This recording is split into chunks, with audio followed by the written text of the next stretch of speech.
Hello everyone. This question appears in Class 6 NCERT chapter of Understanding Elementary Shapes. From these two angles, which has larger measure? Estimate and then confirm by measuring them. So इसे हम बोलते हैं first, इसे बोलते हैं second. So by mere observations, first angle first is smaller than second, and when we measure this angle through protractor, so angle so they have 1 and 2.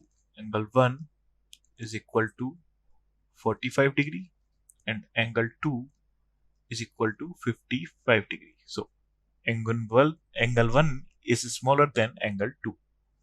So two angles which has larger. So angle 2 has larger measure. Thank you.